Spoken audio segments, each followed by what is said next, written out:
Episode 7, Design. Main floor posts, beams, joists, and framing. I needed to design the main floor, accounting for all the loads from the timber frame and for the load-bearing requirements in code.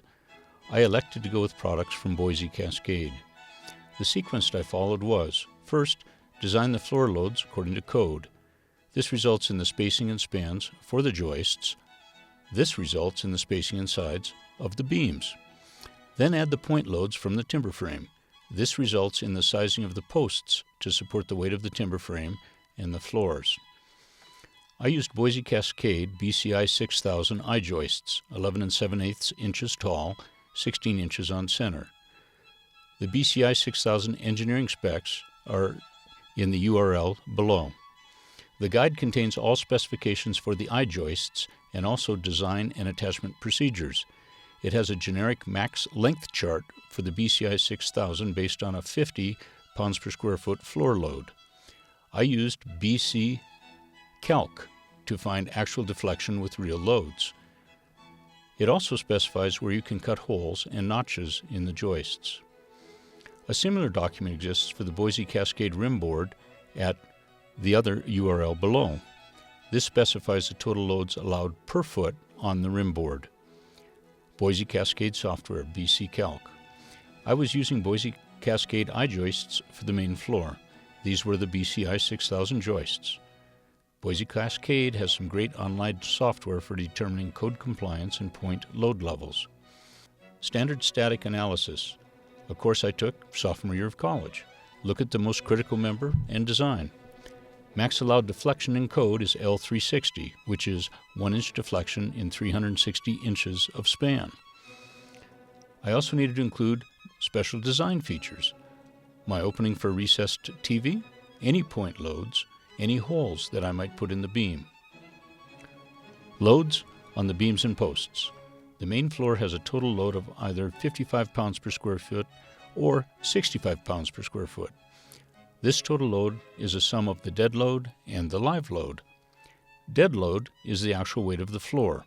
This includes OSB, gypcrete, and joists. For my projects, this equaled 21.7 pounds per square feet.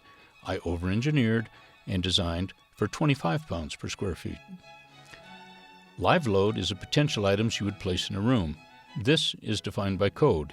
It is a function of which room and which floor. Sleeping rooms and habitable attics require 30 pounds per square foot live load. Rooms other than sleeping rooms require 40 pounds per square foot of live load. Total loads are as follows in pounds per square foot.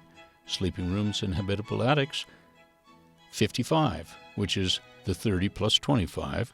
Rooms other than sleeping rooms are 65, which was 40 plus 25.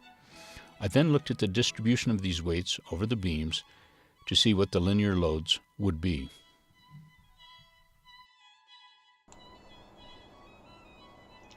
Here's a program I used, bccalc.com. You go to bccalc.com and register, and you can begin a new project, and you can select that project and analyze loads. You can see here on the BC Calc website for my project that I have many beams, many columns for load analysis. I'll choose one of them here for illustration. I'll double click on the center room first beam.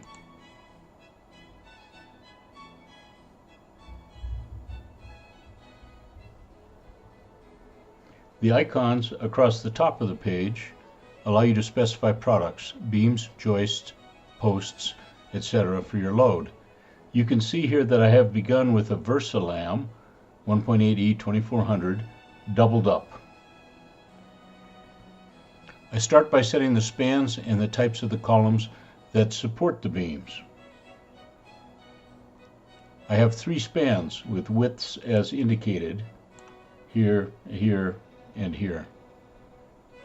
I also specify the size and the type of the 4 support columns. You can see here 4.5 inches square, spruce pine fir, and their columns. I then specify the settings for this load.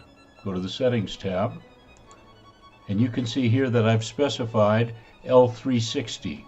That's 1 inch deflection in 360 inches. That's what I want my design to meet.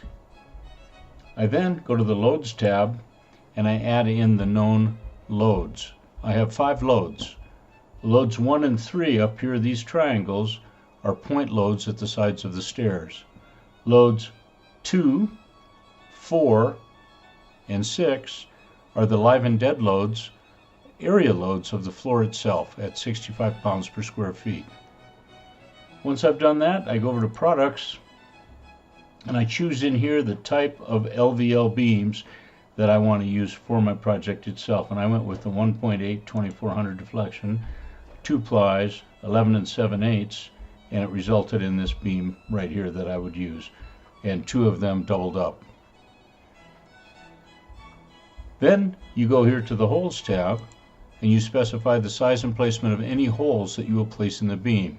You can see here that I have 2 holes, hole number 1 and hole number 2, one of them a 4-inch hole, one of them a 6-inch hole, and the position at which they're located. Next, you'll include any notches or bevels as appropriate. Once you have built this layout, you can now analyze. You come up top here to one of these 4, to the check mark, and you click Analyze Member. When you analyze, you'll be able to see what percentage of deflection and load you have met. You're looking for this green triangle right here under Control Type to say you've met all requirements. You can look at the Results column and it would tell you what percentage of the limit your loads produce. 100% would be the limit. You can see here that this is over-engineered, with results from 6.4% up to 33.1%. In addition, the L360 requirement has been easily met, as the results exceed even an L999 requirement, which you can see here under these deflections. At the bottom, you can see the bearing requirements, both for the beam itself and for the supports. You don't want to squish the beam, and you want the support strong enough to support the weight. The highest percentage in this analysis is just 60% of the 100% limit. Since this analysis is good and we have the green triangle, we will then generate our reports. 3 reports. You have the member report, the engineering report, and lastly the shear moment and deflection diagram. When you click on the member report, it generates this report. Again, just like the green triangle, you will see a green past in the upper right corner. This report displays all the data that you saw in the earlier screen. In addition, at the bottom of the report, it specifies the bolt pattern to be used when you take the 2 LVLs and connect them together to make a single beam.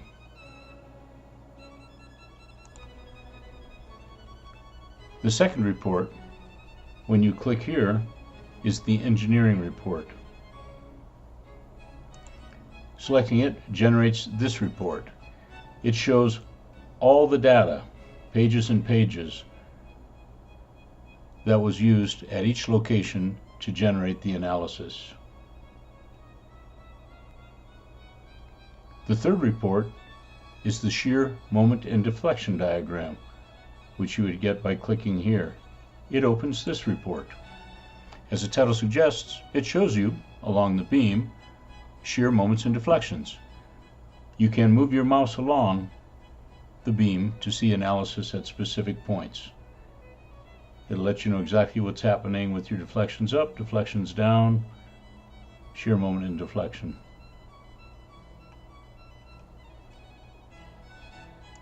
Here's a BC Calc output for 4 LVLs joined together as a single beam. The beam below has 4 LVLs tied together, staggered bolt pattern, top and bottom, 1 bolt every 12 inches, other measurements as indicated. Often the strength of the bolt is specified. Here's a strength guide by looking at the bolt head. LVL connector requirements is for 1/2-inch bolts that are grade A307A, grade 2 or higher. A307 is an industrial bolt, and grade 2 is an SAE automotive bolt. Grade 2 bolts, A307, are a standard hardware grade steel. This is the least expensive and most common. They have a tensile strength of 60,000 pounds per square inch. This analysis is done for every beam and every post. I needed to iterate with post size, post placement, and number of posts until I met the requirements and received the vaunted green passed. The beam below is actually for a single BCI 6000 acting like a beam. This is placed at the front of the TV hole. I took this to a more rigorous L480. You can see in the resultant deflection, total and live, that it actually exceeds even an L999 requirement, giving it a not applicable in percent allowable. Now that I know the size and placement of all the beams, I can create a design for the main floor. It has specs for each column, beam, and connector. Frame design. I needed to very specifically design where each BCI 6000 would go, from beam to beam. I needed to include special considerations, like a hole for a recessed TV. When envisioning our living room with the large bay windows looking over the lake, we couldn't figure out where to put a TV. Anywhere it would be would intrude into the room and obstruct the view. I decided that it would be really cool to have a TV that was hidden below the floor and then simply appeared when you needed it. I began to research TV lifts. Most of them were not full TV lifts. They were more like half lifts. They put the TV down into the floor, but only halfway, kind of like hiding it in a cabinet or a structure at the end of the bed. I needed a lift that would recess all the way, and when recessed, the floor would be fully load-bearing, so you wouldn't even know that there was a TV there. In my research, I finally settled on a Nexus 21 TV lift. It met all requirements, and the sales staff down in Phoenix were great. So I bought one of these and then designed the joist layout to include this hole.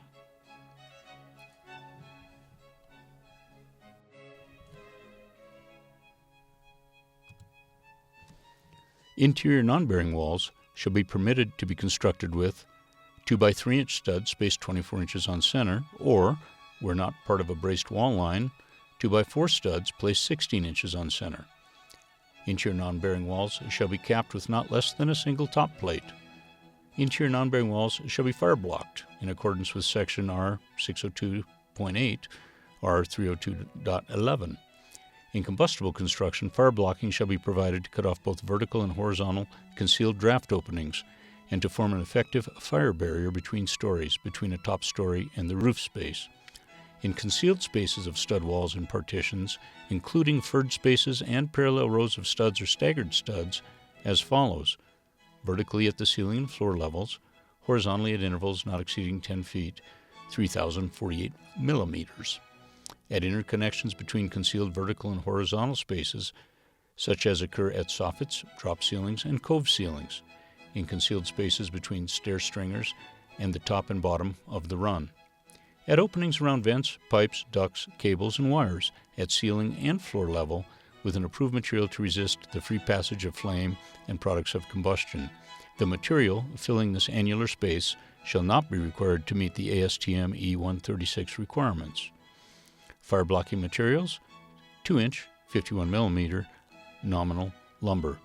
A good guide on framing is listed in the URL below.